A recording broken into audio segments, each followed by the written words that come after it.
Muy buenos días con todos, estimados estudiantes. Bienvenidos a nuestra segunda unidad de procedimientos judiciales. En la primera unidad que acabamos de concluir, sentamos todo el pilar estático del sistema, hablamos de los principios, C1, de los actores, C2, C3, de las garantías de emergencia, C4, y de esa doble responsabilidad que ustedes tienen, el COIPE versus el COESCOP, C5. Hoy dejamos la teoría estática y entramos al movimiento, entramos a la parte dinámica, al íter procesal, que es el término técnico para el camino del proceso. Esta unidad se enfoca en el procedimiento ordinario, que es, por decirlo así, la gran autopista que el Código Orgánico Integral Penal diseñó para juzgar los delitos más serios y complejos, y también veremos la flagrancia, que es el evento que, usualmente, nos pone en esa autopista. El contenido de hoy, el C1, es la base de todo este camino. Es fundamental que ustedes, como futuros tecnólogos, entiendan la maquinaria legal que su actuación en la calle pone en marcha.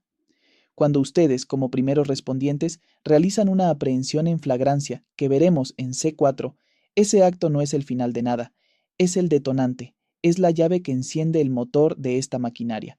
Y esa maquinaria, la investigación, no es una sola cosa. En el sistema acusatorio ecuatoriano, la investigación está inteligentemente dividida en dos fases conceptual y jurídicamente distintas, la investigación previa y la instrucción fiscal. Entender la diferencia entre estas dos es, francamente, lo que diferencia a un agente que solo cumple órdenes de un profesional que entiende las consecuencias de sus actos. Empecemos por la primera, la más larga y quizás la más incomprendida, la investigación previa, regulada en el artículo 580 del COIP.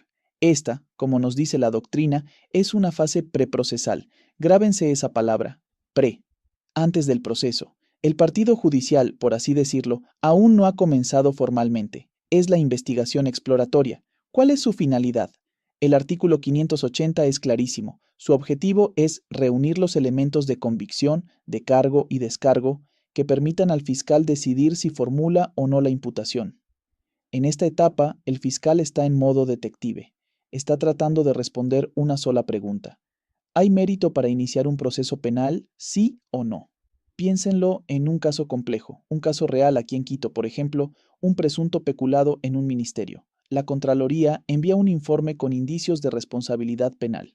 Con ese informe, el fiscal abre una investigación previa. En esta fase, el sujeto investigado no es un procesado. Legalmente, es un sospechoso o investigado. Este cambio de nombre es crucial para sus derechos. El juez de garantías penales, en esta fase, está casi ausente. No interviene, salvo que el fiscal necesite un acto urgente que restrinja derechos, como un allanamiento en el ministerio o en la casa del sospechoso, o una interceptación telefónica. Ahora, hablemos de la característica más famosa de esta etapa, la reserva, del artículo 584. En el sistema antiguo, esto significaba secreto total. Hoy no, y esto es vital. La reserva es para el público general, para los medios de comunicación, pero ¿es reservada para el sospechoso? No. ¿Es reservada para la víctima? Tampoco. Ellos tienen pleno derecho a conocer qué se está investigando. En mi experiencia profesional, he visto abogados defensores, en plena investigación previa, solicitar copias del expediente y presentar sus propios elementos de descargo, como pericias contables que refutan las de fiscalía. Eso es el derecho a la defensa ejerciéndose antes del proceso formal. El gran debate aquí son los plazos, regulados en el artículo 585.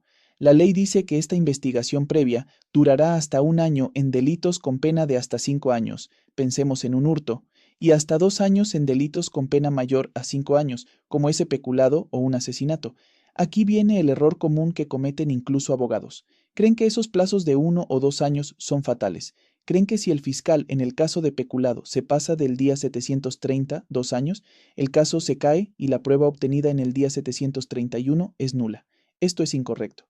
Y la Corte Nacional de Justicia ha sido enfática en esto, en una absolución de consulta reciente, la 998-2022-P-CNJ. La Corte aclaró que estos plazos del 585 no son un límite perentorio para recolectar pruebas, es decir, la investigación materialmente puede durar más, y la evidencia que el fiscal encuentre en el año 3 es totalmente válida. ¿Por qué?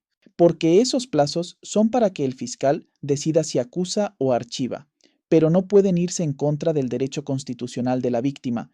En el caso del peculado, la víctima es el Estado, a conocer la verdad, artículo 78 de la Constitución. El único límite real es la prescripción del delito, que es otra cosa. Al final de esta fase, el fiscal tiene dos caminos. Si no encontró nada, solicita el archivo, artículo 586, que no es una victoria definitiva. El caso puede reabrirse si aparece nueva evidencia, o, si encontró mérito, decide dar el siguiente paso. Ese siguiente paso es la audiencia de formulación de cargos, artículo 591. Este es el momento bisagra. Es la puerta que divide la fase preprocesal de la fase procesal. El fiscal va ante el juez de garantías penales y le dice: Señor juez, he investigado y tengo elementos suficientes para imputar al señor X. Desde el momento en que el juez acepta esa imputación, el partido comienza. Y entramos a la segunda etapa, la instrucción fiscal, regulada en el artículo 590. Aquí, todo cambia. Primero, ya no es preprocesal, es la primera etapa procesal del procedimiento ordinario. Segundo, el sujeto ya no es sospechoso, ahora es formalmente procesado. Este cambio de estatus es inmenso. Ahora sí está sujeto al poder del juez, quien puede dictar medidas cautelares como la prisión preventiva. Tercero, la reserva se acaba. La investigación ahora es pública para las partes procesales.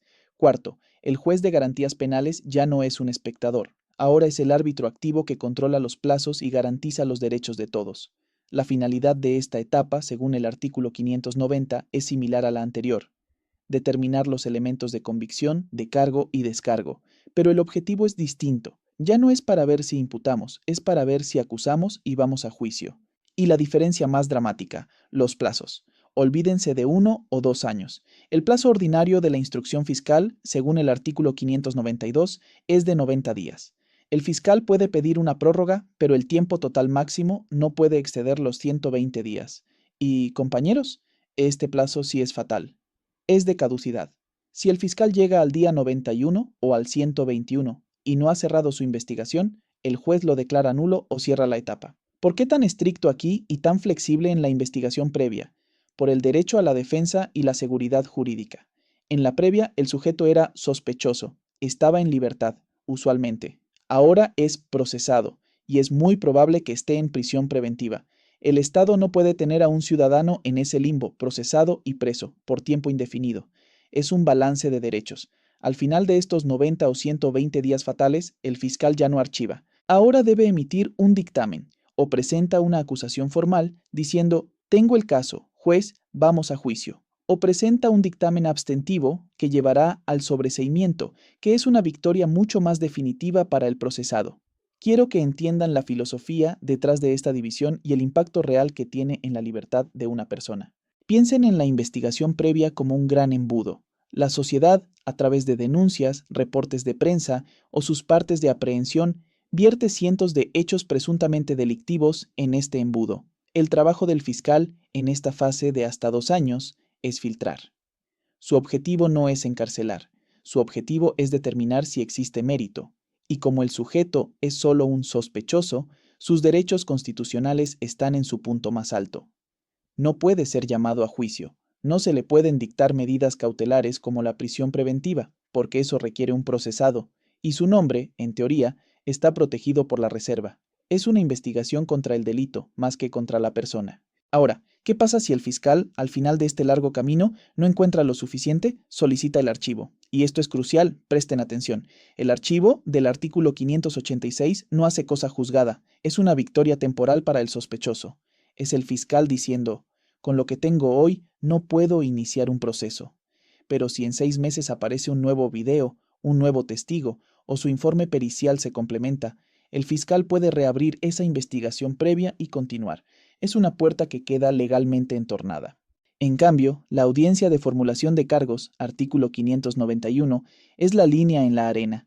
Es el momento más solemne de la investigación. Es el Estado, a través del fiscal, yendo ante un juez de garantías penales y diciendo: señor juez, terminé mi filtro, ya no es una sospecha, tengo elementos suficientes para imputar formalmente al ciudadano X.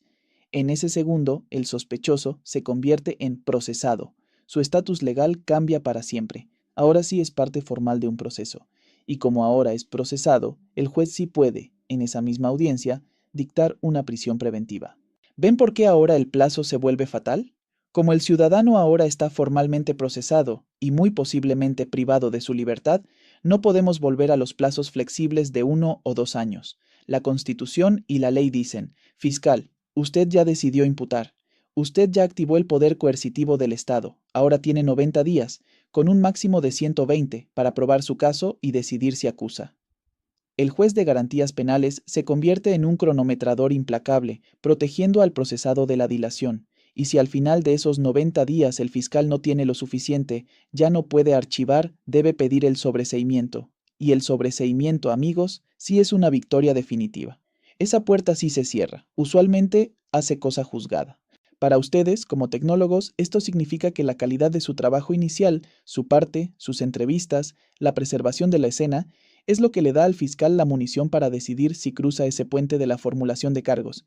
Un informe débil puede llevar a un archivo que se reabre. Un informe fuerte inicia una instrucción fiscal, y un testimonio suyo, coherente y profesional en el juicio, es lo que evitará un sobreseimiento y garantizará la justicia. Ustedes no solo están reportando un hecho, están construyendo el cimiento sobre el cual el juez y el fiscal tomarán decisiones que afectan la libertad de una persona y el derecho de una víctima a la verdad.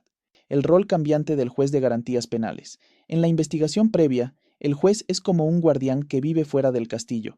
El fiscal investiga por su cuenta, pero si necesita entrar a una habitación cerrada, un allanamiento, o escuchar una conversación privada, una interceptación, debe ir a la puerta, golpear y pedirle permiso al juez. El juez autoriza o niega, protegiendo los derechos, pero no se mete en la investigación. En el momento en que se da la formulación de cargos, ese juez de garantías penales se muda dentro del castillo, se convierte en el árbitro activo, el que lleva el cronómetro del partido, y aquí, la consecuencia de ese plazo fatal de 90 o 120 días de la instrucción fiscal es brutal. Si el fiscal, por negligencia o por la complejidad del caso, llega al día 121 y no ha emitido su dictamen, acusación o sobreseimiento, la defensa del procesado, que probablemente está en prisión preventiva, presentará un escrito pidiendo la revocatoria de la medida cautelar por caducidad de la etapa. El juez, al ser el garante de los plazos, tendrá que ordenar la libertad inmediata de esa persona. ¿Y qué significa esto para ustedes, como tecnólogos? Significa que su trabajo inicial, su parte policial, las evidencias que recolectaron, los testigos que identificaron, tiene que ser impecable desde el minuto cero, porque el fiscal no tiene 2 años para arreglar sus errores. Desde que formula cargos tiene solo 90 días. Si su informe, el parte, es confuso, si sus entrevistas son débiles, el fiscal no tendrá la munición para sostener la acusación en ese plazo tan corto. Su trabajo de calidad en la calle es, literalmente, el combustible que el fiscal necesita para ganar esta carrera contra el reloj. Para resumir, y para que lo tengan claro, pasamos de una investigación exploratoria, investigación previa, larga, 1 a 2 años no fatales, reservada al público con un sospechoso y un fiscal casi autónomo. Luego, cruzamos la puerta, formulación de cargos, y entramos a una investigación formal, instrucción fiscal, corta, 90 a 120 días fatales, pública para las partes, con un procesado, y bajo el estricto control de un juez. Entender este camino es entender el sistema. Y para ustedes, futuros tecnólogos, su rol es vital. Su parte de aprehensión en flagrancia es el documento que inicia la investigación previa. Su testimonio será la prueba que el fiscal usará en la instrucción fiscal. Ustedes no son ajenos a esto, son la piedra angular que pone toda esta compleja maquinaria constitucional en movimiento. Bien, para dar por terminada la sesión del día de hoy, les quiero recordar que deben revisar todas las actividades que se encuentran cargadas en el aula virtual y deberán realizarlas en el tiempo establecido. No se olviden que uno de los requisitos para aprobar el curso es que deben tener todas las actividades completas. Una vez más, quiero indicarles que pueden realizar sus preguntas en el grupo de WhatsApp de la asignatura. Allí los asistentes de cátedra les ayudarán respondiendo sus preguntas. Además de eso, también tienen disponible un foro de dudas dentro del aula virtual, donde podrán dejar sus inquietudes para ser resueltas. Pasen bien, señores estudiantes, y nos vemos en la próxima clase. ITESUT, Instituto Superior Tecnológico Universitario de Transporte.